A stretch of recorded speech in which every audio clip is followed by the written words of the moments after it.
Nous allons continuer la résolution des exercices des anciennes questions d'examen, de raisonnement des années précédentes qui portaient sur l'analyse d'un graphique. Donc toujours cette même méthodologie, faites une pause sur la lecture vidéo pour essayer de raisonner par vous-même les questions et puis si vous voulez voir la résolution et la réponse, vous continuez la lecture de la vidéo. C'est le principe général de ces capsules.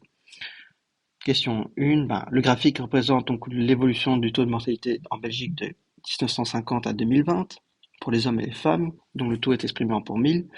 Laquelle des conclusions peut être tirée par ce graphique? Donc le taux de mortalité des hommes et celui des femmes a eu tendance à baisser à la même vitesse entre 1950 et 2000.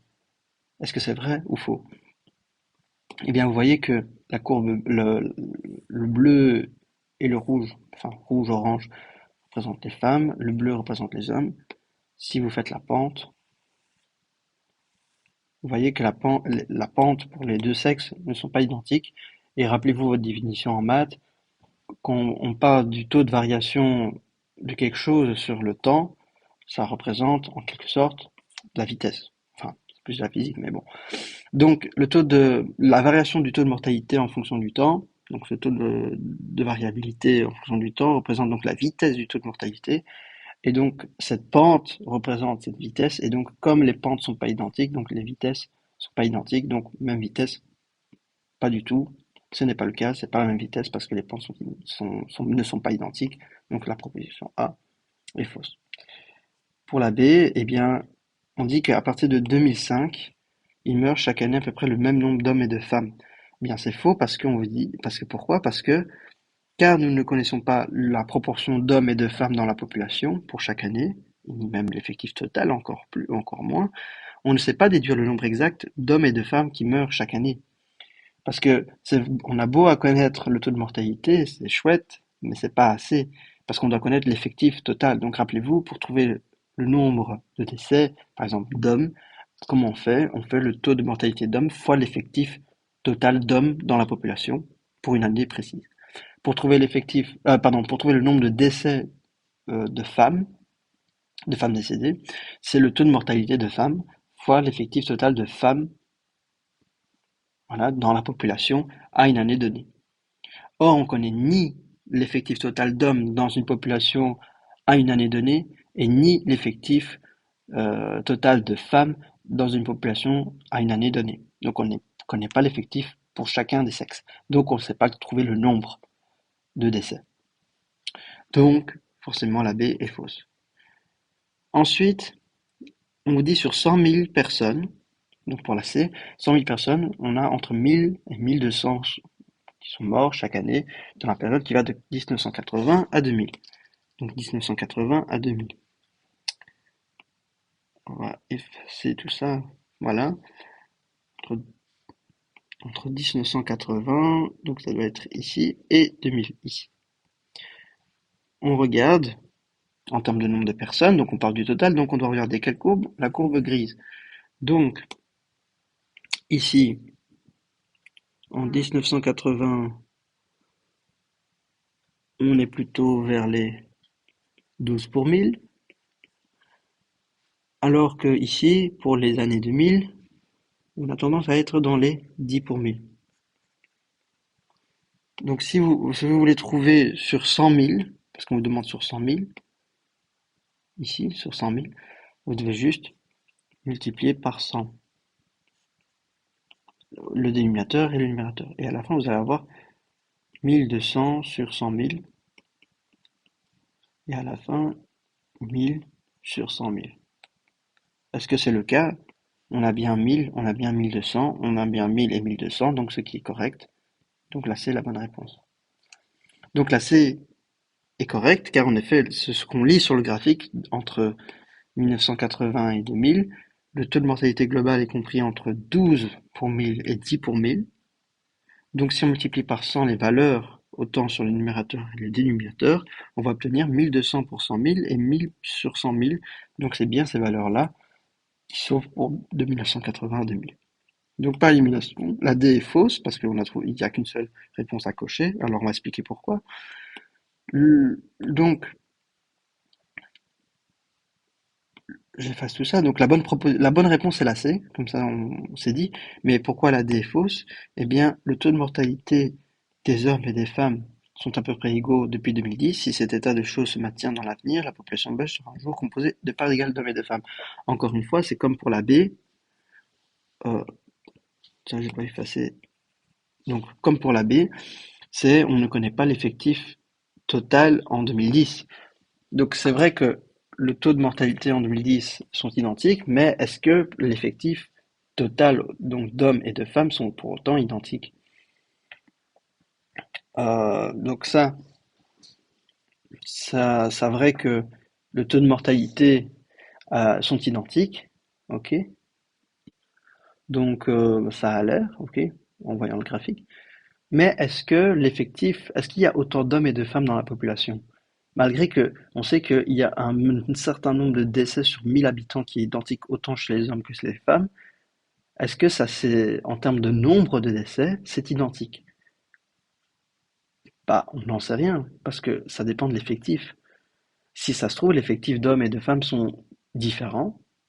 Donc, si on part déjà dans une inégalité en termes d'effectif total d'hommes et de femmes, malgré qu'on a un taux de mortalité identique pour les deux sexes, eh bien, le nombre de décès sera non identique au fait que l'effectif total d'hommes et de femmes ne sont pas identiques. Et donc, si le nombre de décès est assez inégalitaire, donc il y a peut-être plus de femmes que d'hommes qui meurent ou vice-versa, eh bien, ça va jamais s'équilibrer.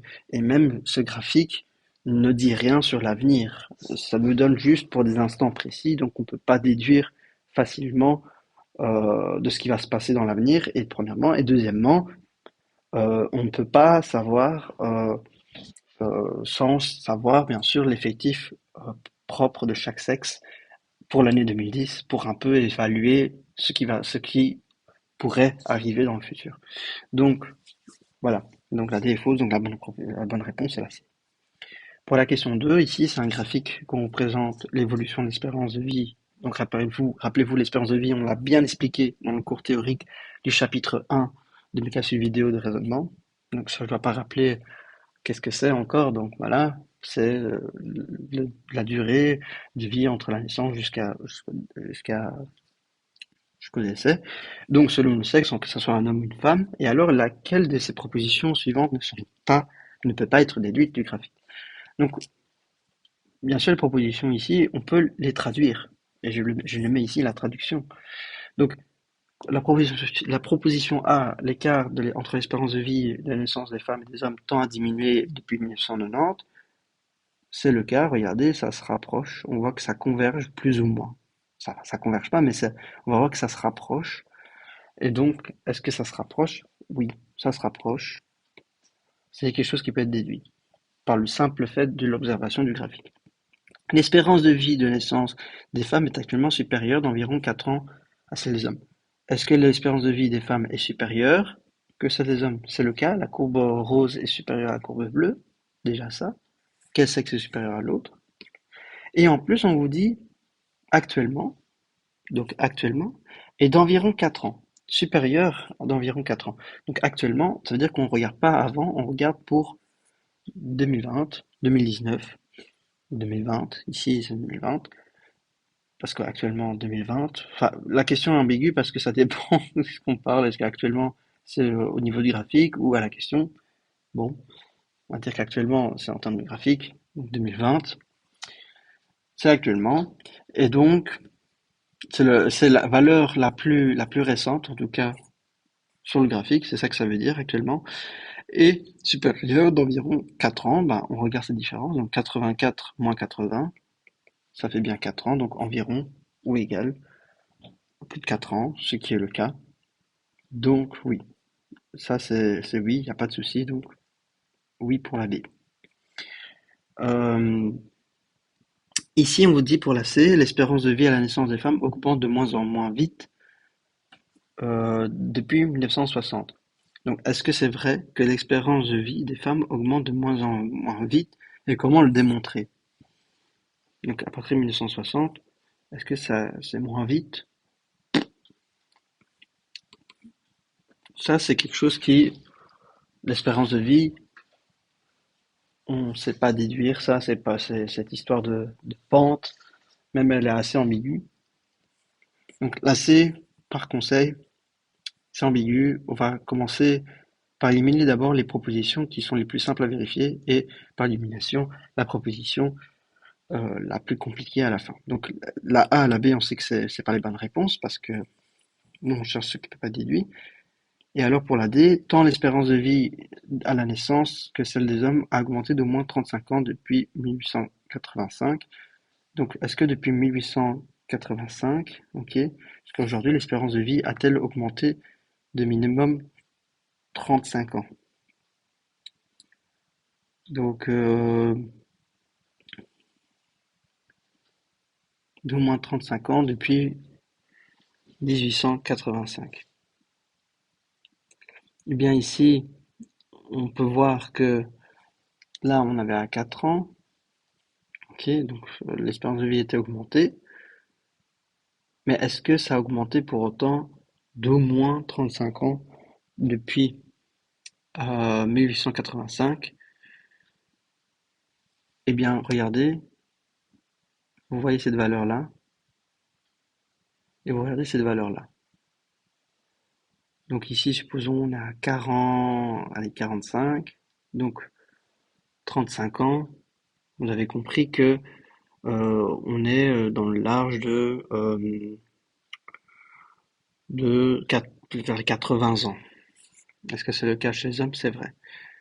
Chez la femme, voilà, on voit plus ou moins, si on prend la valeur finale ici et la valeur initiale, plus ou moins, au moins, ça a augmenté de 35 ans aussi, également. Donc il faut prendre la valeur initiale, la valeur finale, et comparer ces deux valeurs, et on voit que ça a augmenté au moins de 35 ans.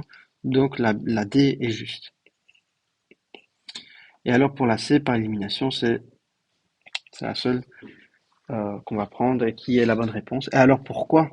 Justement, bah, ça c'est une question que je trouve que c'était quand même assez compliqué. Parce que l'espérance de vie, on peut pas dire que ça augmente. Donc, on sait que ça, on peut dire que, voilà, à partir de 1960, on a cette valeur-là, d'accord? On a cette valeur-là. Mais est-ce que pour autant, l'espérance des femmes augmente de moins en moins vite depuis 1960? C'est juste que par la définition elle-même de l'espérance, c'est que l'espérance est une différence de taux. Ok, donc l'espérance de vie, c'est quoi? C'est le taux de natalité moins le taux de mortalité. Et donc, si on parlait d'un taux, d'accord, si on parlait du taux de natalité ou d'un taux de mortalité, là, en variation en fonction du temps, ça aurait un sens, et donc là, on pourrait parler de pente pour pouvoir comparer.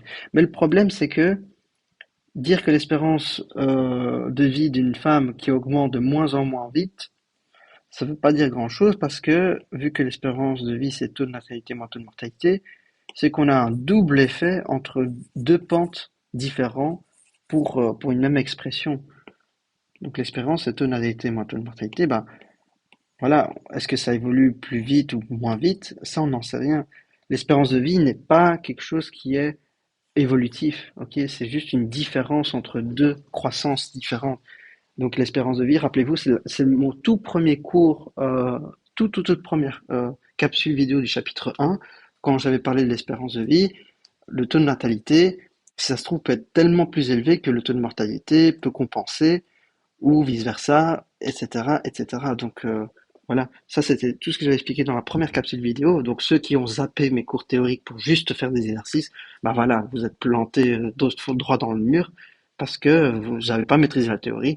Mais justement, si vous maîtrisez la théorie, vous aurez compris que l'importance de tout ce que je vous explique ici. Donc voilà, là, vu que le taux de natalité représente une certaine pente et que le taux de mortalité représente une certaine pente, bah, la différence de deux pentes, ça représente pas une pente, ça représente euh, une variation qui voilà, ils sont pas identiques. Donc la variation du taux de natalité n'est pas une variation identique au taux de mortalité forcément, et donc c'est quelque chose qui est ambigu, et donc l'espérance de vie n'est pas quelque chose d'évolutif, n'a pas une notion évolutif et linéaire de croissance ou décroissance, c'est juste une valeur fixée dans le temps d'une valeur maximale de espérance de vie. Donc, si on dit pour une année telle, l'espérance de vie est d'un certain nombre, ben voilà, on ne sait pas déduire l'évolution de l'espérance de vie pour une année future, parce que on ne sait pas comment évolue le taux de mortalité, le taux de natalité. On ne connaît pas leur évolution. Si je connaissais l'évolution du taux de natalité et du taux de mortalité, je pouvais déduire le nombre, enfin l'espérance de vie dans le futur. Mais le problème, on connaît pas ces deux paramètres. On connaît ni la pente du taux de natalité, ni la pente du taux de mortalité. On connaît pas ces choses-là. Et donc, on n'a pas un processus évolutif au fait qu'on ne connaît pas ces valeurs, on ne sait pas déduire. Et donc, l'espérance de vie ne peut pas être déduite. Voilà. C'est assez subtil, c'est très très subtil. Donc, ceux qui n'ont pas étudié la théorie vont juste répondre la C par élimination. Ceux qui ont compris la théorie, sans besoin de faire par élimination, auraient répondu la C. Ici, pour la question 3, donc le graphique ci-dessous représente donc des données fictives sur le poids de 20 hommes et de 20 femmes avant et après le confinement. Et donc, quelle affirmation concernant ces 20 hommes et 20 femmes est fausse? La prise de poids est proportionnellement la même chez les hommes et chez les femmes. Donc, proportionnellement, attention, on parle du taux d'accroissement. C'est ce qu'on a vu dans le chapitre 2, dans toutes nos capsules théoriques. Donc, taux d'accroissement, c'est la valeur finale moins la valeur initiale divisée par la valeur initiale. Donc, la différence ici, donc ici on va calculer donc le taux d'accroissement des hommes et le taux d'accroissement des femmes. On voit que on passe de 80 832 moins 76 731, donc on a 4101 kg. Enfin, pardon, 4 kilos, c'est pas 4000, pardon, 4 kilos 101 grammes, pardon. Chez la femme, on fait la différence ici, 60 832 moins 56 731, ça donne aussi 4 kilos 101 grammes. Et alors on divise le tout par la valeur initiale. Eh bien la valeur initiale chez les hommes c'est 76 731 et alors chez la femme c'est 56 731. Donc c'est vrai qu'en termes de nombre, la différence en moyenne sont identiques, mais en termes de proportion, enfin en termes de taux d'accroissement, pardon, proportionnellement, la prise de poids proportionnellement, donc attention, c'est vrai que le mot proportionnellement on croirait une proportion, non. La prise de poids et proportionnellement, ça signifie la prise de poids en termes de taux d'accroissement. Eh bien, vous avez compris que le taux d'accroissement des hommes n'est pas égal au taux d'accroissement des femmes, parce que le dénominateur n'est pas identique, donc c'est faux. La A est fausse. Voilà. C'est aussi simple que ça. Donc, qu'est-ce qui est fausse? Justement, bah, c'est la A. Il faut même pas réfléchir. Donc, c'est la A qui est la bonne réponse parce que c'est l'affirmation qui est fausse. Alors, le confinement a conduit à une prise de poids généralisée au travers des genres. Bah, c'est vrai. Regardez, on voit que en moyenne, ça a augmenté en termes de poids. Il se peut que certains hommes et certaines femmes aient maigri, même si la moyenne observe le gain de poids généralisé. Bah, ça, c'est la définition de la moyenne. La moyenne, c'est juste une addition d'un ensemble de poids. Voilà. Et alors on divise ce nombre de la somme totale des poids divisé par le nombre d'individus où on a calculé ce poids. Et donc c'est vrai que le malheur de la définition de la moyenne, c'est qu'on ne prend pas en compte, parce qu'il y a des gens qui ont peut-être maigri, il y a peut-être des gens qui ont énormément grossi, il y a peut-être des gens qui n'ont pas grossi du tout, qui ont gardé un poids stable, mais le fait qu'il y a une proportion d'individus qui ont grossi de manière majeure un plus grand poids, une plus grande proportion de poids, ces éléments-là pèsent lourd dans la balance dans le calcul de la moyenne qui va compenser les individus qui ont maigri. Et donc, l'effet de la moyenne un peu atténue ou cache les effets des individus qui ont maigri. Parce que c'est peut-être qu'il y avait une plus grande proportion d'individus qui avaient grossi d'une différence de poids assez conséquente, qui ont compensé dans le calcul de la moyenne les individus qui ont perdu certains kilos. Donc oui, donc il est possible que des gens ont maigri, Mais en moyenne, donc globalement, le poids a augmenté. Donc faites attention à la définition de la moyenne. La moyenne, c'est que sur un ensemble, grosso modo, ça a monté, mais bien sûr, il y a toujours des variations. Dans les individus où on a calculé la moyenne, il y a toujours un individu qui a grossi plus qu'un autre, ou il y a des individus qui ont maigri plus qu'un autre, mais en moyenne, c'est vrai que globalement, ça a monté. Donc oui, il existe des gens qui ont maigri. Donc il se peut que certains hommes, certaines femmes ont émaigri, même si en moyenne, on observe un gain de poids généralisé. Donc la C est une bonne réponse. De même pour la B, c'est une bonne réponse. Enfin, une bonne réponse. Il fallait bien sûr cocher celle qui est fausse. Donc ce sont des affirmations qui sont exactes. Ok. Donc la A était la bonne réponse parce que c'était l'affirmation qui était fausse. Ok. Comme ça, on ne se perd pas dans notre exposé. Alors, la proposition D, eh bien, on vous dit chaque groupe de genre a pris en moyenne 4 kg 101 grammes avec le confinement. Bah, on l'a déjà calculé, donc on sait que c'est en moyenne. Donc on a bien dit les choses. En moyenne, ça a augmenté de combien? Et il fallait juste calculer cette différence ici et ici, et c'est bien 4 kg 100 grammes en moyenne, parce que ce sont des valeurs en moyenne, le poids moyen. Donc c'est correct. Donc la D est une affirmation correcte. Donc la B, la C et la D sont des affirmations correctes et la A est une affirmation fausse et c'était la A qu'il fallait cocher. Ok, très facile.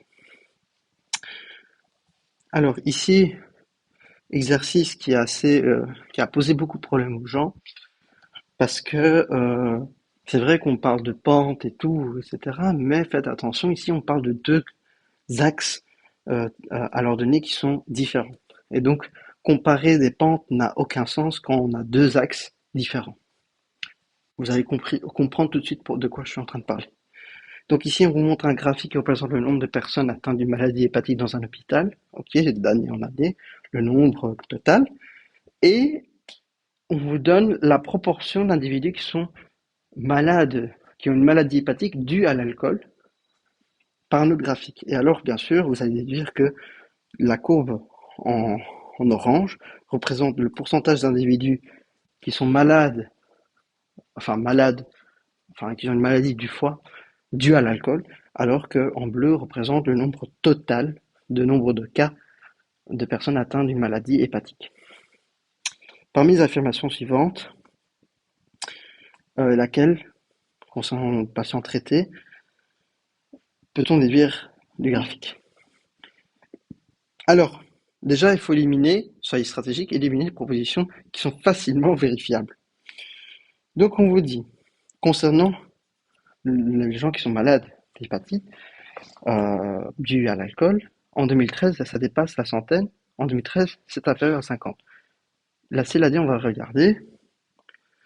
On sait que en 2013, on est plus ou moins à 1700 individus. Donc on a 1700 personnes. Alors, fois 4,5, enfin, pardon, pas 4,5, c'est pas ça que je vais faire. On a combien de pourcents? On a 4,5%. 4,5%. Voilà, voilà, c'est ça que je voulais faire, 4,5%. Donc, ça nous donne le nombre de individus malades hépatiques dus à l'alcool. Et donc, MA, c'est 17 fois 45. Ok, donc 4,5%, voilà, 4,5%, pardon, fois 17. Donc, on va arrondir, parce que voilà, à l'examen, on n'a pas de calculette. On va arrondir soit le 4,5 à 5, supposons dans le meilleur des cas, 17 fois 5. Et donc, une astuce pour ceux qui sont nuls en calcul mental, on fait comme ça. 10 plus 7 fois 5, 50. Et 7 fois 5, ça fait 35.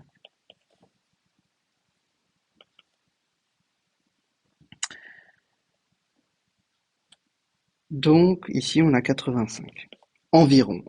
Là, parce que j'ai arrondi le 4,5 à 5, si ça se trouve, il y a un peu moins. Donc, c'est un peu moins de 85 individus. Mais en tout cas, c'est largement supérieur à 50 et c'est largement inférieur à 100, ce qu'on est sûr. Donc, ça dépasse la centaine? Non. C'est inférieur à 50? Bah non. Bah la C et la D sont éliminés. Voilà, très facile. Alors, on vous dit de 2002 à 2013, il augmente moins vite que le nombre de cas euh, qui sont dus à une maladie hépatique tout court, ou, dans le cas inverse, il augmente plus vite. Qu'est-ce que je dois cocher? Qu'est-ce qui signifie pour moi? Qu'est-ce que je dois faire? Eh bien, vous, les bêtisiers qui n'ont rien compris, ils vont juste regarder, oh, ouais, on dirait ça une exponentielle, youpi, et là on dirait une droite, ah super, voilà. Non, on fait pas comme ça. Regardez, c'est pas, c'est pas le même axe de l'ordonnée. Cet axe-là, ça se rapporte pour tout ce qui est en bleu ici, l'axe de gauche, et alors que l'axe de droite, ça se rapporte pour la courbe orange. Donc, pour deux axes différents, bah non, vous pouvez pas calculer, vous pouvez pas comparer par la pente visuellement, c'est pas possible. Il faut faire autre chose. Donc, on vous dit de 2002 à 2013, bah, vous prenez ces valeurs à 2002, vous regardez ces valeurs à 2013 et vous faites juste la comparaison de combien ça a évolué pour un même intervalle de temps. Donc, pour un même intervalle de temps, vous regardez de combien de fois ça a évolué. Et il faut juste calculer. Ça, c'est tout bête. Donc, pour les maladies hépatiques, on voit que on est passé de 100 à 1700. Il faut juste regarder le graphique. On est passé à 1700 ici.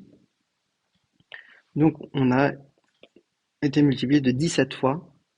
Donc, c'était de 17 fois de combien? De 2002 à 2013. Maintenant, si je veux trouver les maladies hépatiques, eh bien, il faut juste trouver le nombre. Donc, on est de l'ordre de, allez, on va dire de 600 plus ou moins. 600. Ah non, qu'est-ce que je raconte? C'est pas 600. Voilà. Voilà, je suis un peu distrait. Donc, c'est 100. Ok, 100. Fois combien, ici, le pourcentage? Attention, ce truc en orange représente l'axe pour la droite. Donc, ici, on est dans l'ordre du 1,5%. C'est ça. Donc fois 1,5%. OK. Pour l'année 2002. Et on passe à 1700 fois 4,5%.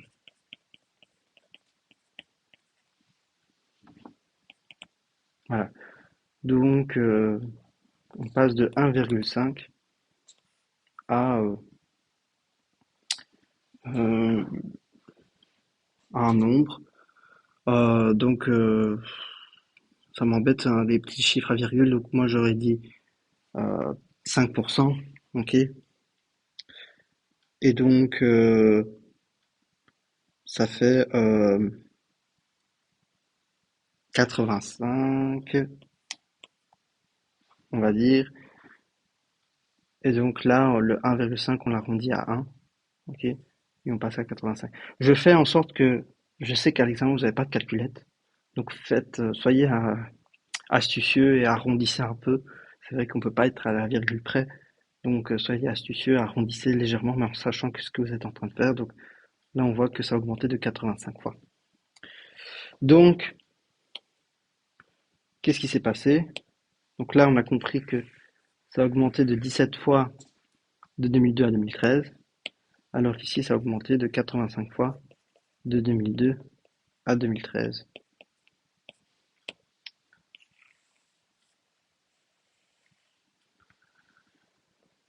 Euh, voilà. Donc,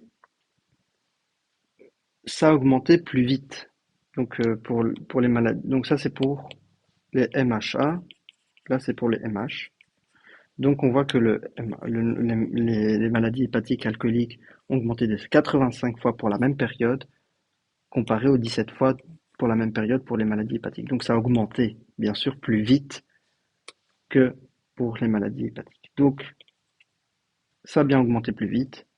Donc, c'est la proposition B qu'il fallait cocher. Voilà, ça, c'était la résolution pour cette question-là, qui a posé beaucoup de problèmes aux gens enfin aux étudiants, parce que voilà, les gens essaient de comparer deux pentes alors qu'il faut pas parler de pente parce qu'il y a deux axes d'ordonnées qui sont différents, donc on peut pas comparer deux pentes pour des axes d'ordonnées correspondants qui sont différents.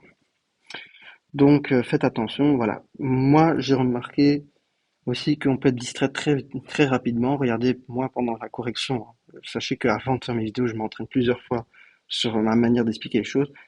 Regardez, je me suis trompé dans la lecture du graphique par distraction. Donc voilà, la difficulté, c'est d'être concentré, surtout un examen où c'est stressant. Je peux comprendre pour la plupart d'entre vous que ça l'est. Donc soyez concentrés quand vous lisez votre graphique et de ne pas vous tromper l'axe en fonction de la lecture. Parce que même moi, ça pourrait m'arriver, comme je l'ai fait ici dans la vidéo. Voilà. Donc, euh, donc soyez concentrés, s'il vous plaît. Ça arrive à tout le monde, mais voilà, c'est bête de perdre des points, et surtout que l'examen, c'est un point négatif, donc perdre des points pour ça, alors que vous voyez qu'au final, la résolution, elle a l'air simple, hein. Ça va? Là, je fais une pause pour la vidéo. Je pense que je vais faire une deuxième partie pour cette vidéo. Voilà. Donc, à la prochaine vidéo, où on va parler donc des graphiques de ce genre-là.